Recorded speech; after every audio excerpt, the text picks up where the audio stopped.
it may be helpful to evaluate your thoughts, your opinions as lenses for your mind. How your mind is experiencing and taking in your life, the world around you, is through the lens of those thoughts and those opinions. And especially the thoughts and opinions that you grip tightly onto. And most especially those ones that might be disturbing, that might lead to outrage or obsession. Look at those as lenses to your mind and analyze them, evaluate them by the moral principle that shapes them. That's the glass, that moral principle. And if the moral principle is deficient, then you'll notice the glass is cracked or blurry. Something needs to be done about it.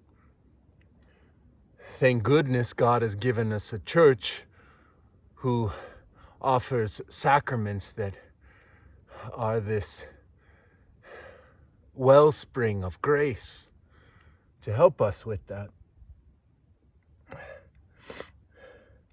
But if we look at that lens and we evaluate them and analyze them based on the feelings and emotions they generate, then that's not good. That doesn't lead us to truth, to goodness, to beauty. It's backwards. The emotions and feelings are incidental to the truth, goodness, and beauty in our lives. They go up and down. That's not what guides us. That's not what directs us. But goodness, truth,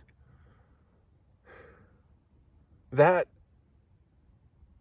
what we're after when we're looking for the moral principle. And if we find that there is no moral principle, then we need to change the lens. Or if the moral principle is deficient, then we need to do something to fix that lens.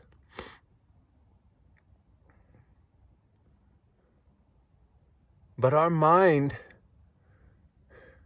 is not striving to validate and affirm the thoughts and opinions that we happen to be seeing with. If we're a sociopath, if it's all about self-gratification and self-satisfaction, then we belong to hell.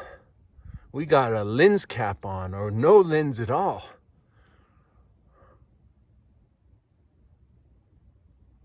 And so we wouldn't even be interested in determining the moral principle. But once we do figure out the moral principle that these thoughts and opinions are working with, and we make the corrections, and we have a healthy moral principle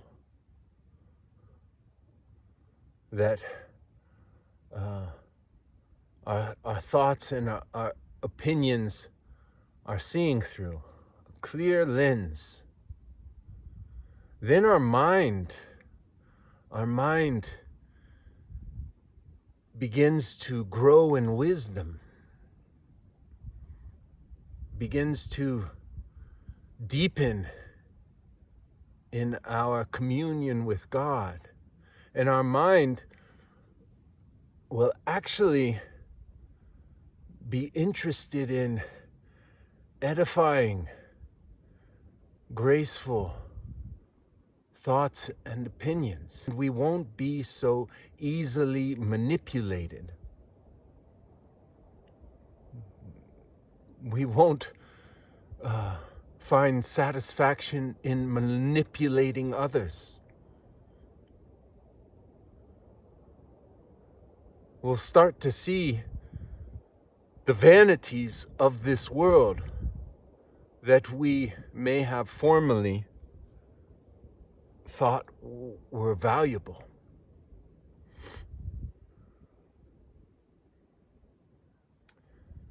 And it really won't be that interesting to seek those vanities or to have an opinion, a thought about which vanity is better. You see, if you're wrapped up in your thoughts and opinions, if that's what your mind is devoted to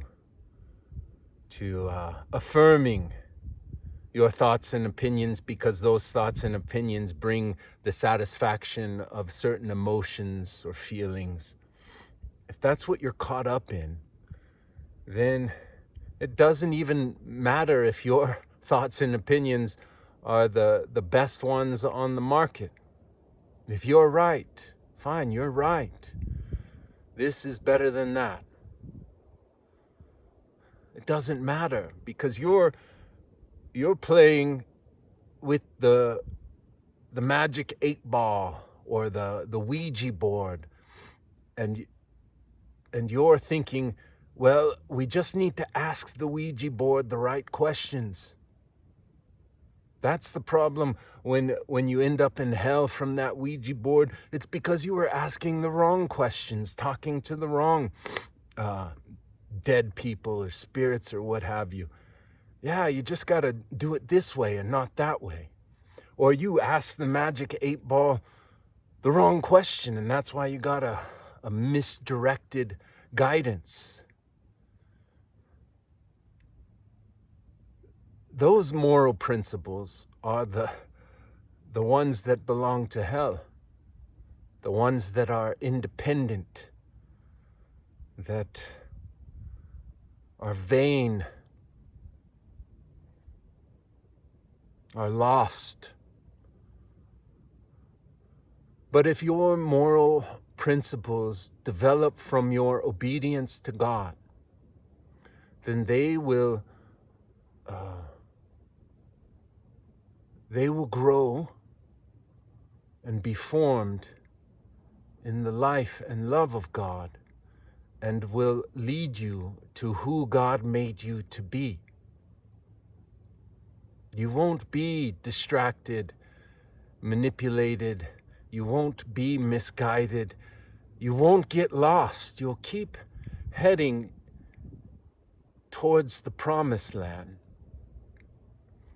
And the further you go towards that horizon, towards the other side of eternity, to everlasting life with God, the more you walk in obedience, in faith, the more you answer the call. You'll become wiser, and that will be beneficial on this side of eternity. You'll become more graceful,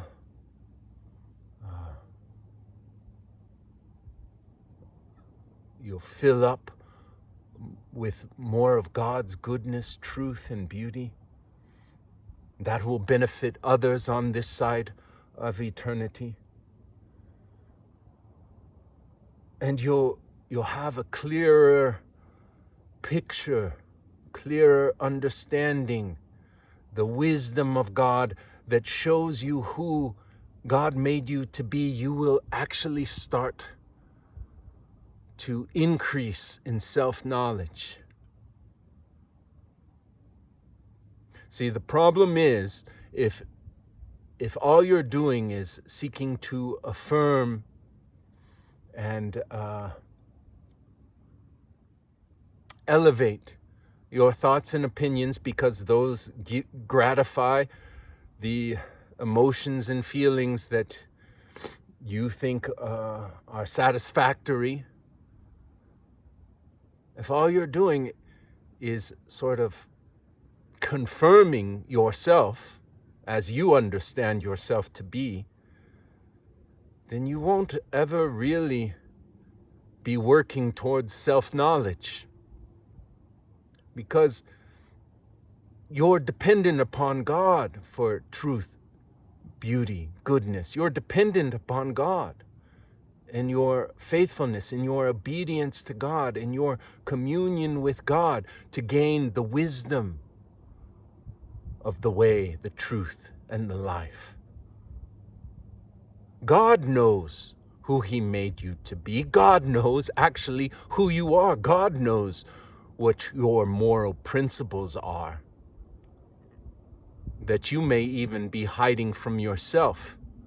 You might be waving the banner of I'm the chosen one, or I'm on the right side of the argument, so I'm part of the righteous fight. And that will justify all sorts of evils. And you'll say, thank God for making me on the winning team. And you'll lie to yourself and you'll lie to others, and you'll pretend that you have this moral principle that is righteous, when really all it is self-gratification, self-satisfaction, and it's no different than the demons. It's no different than the sociopaths. It's no different than your elected officials.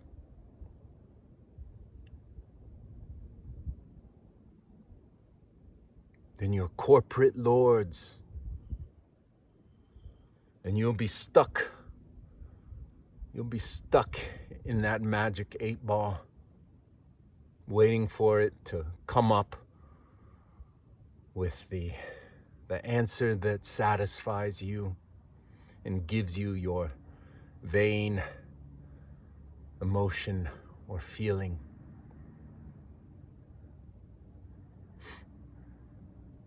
And it might be too late when you finally reach that final hour and face the judgment. You won't know anything but hell. I used to think when I was an enemy of God, oh, these Christians, they're so foolish. Do they really think anyone would choose to go to hell? What kind of God is that He would send anyone to hell? No one would choose to go to hell, so why do they go to hell? And because I was lost and vain, I didn't realize that I was living my life as a choice for hell. And all these reactions I was having towards this notion of communion with God, of obedience to God, conformity to the love of God, all those repulsions I was having on this side of eternity, if I remained in that state, that final hour, that judgment, that would be my choice. That's who I was. It required the grace of God for me to even begin to consider a conversion of my life. And it wasn't until I had that conversion and I continued to be developed by God's grace that I finally started repairing and even changing the lenses I was looking through. It's almost as if that was a different person, a snapshot from my past, whom I can It's difficult to relate to. Unfortunately, I was just the fruit of the tree of my vain knowledge, self-determined knowledge of good and evil. I judged good to be evil and evil to be good, and I was bound to hell. But by the grace of God alone, may I have eyes to see who I am and who God made me to be. And I depend upon the mercy of God to become who God made me to be. To thank God that God is true, is good, is beautiful. I choose God rather than that person who, apart from the grace of God, would otherwise choose hell.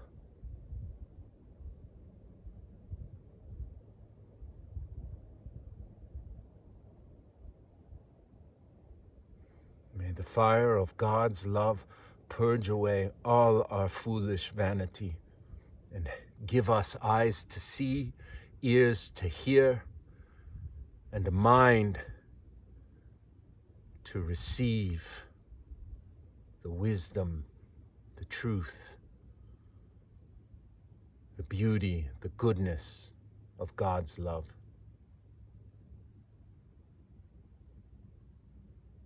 May that fire consume us, and may we become united to its flames. May we be incorporated into that fire. Abide the fire.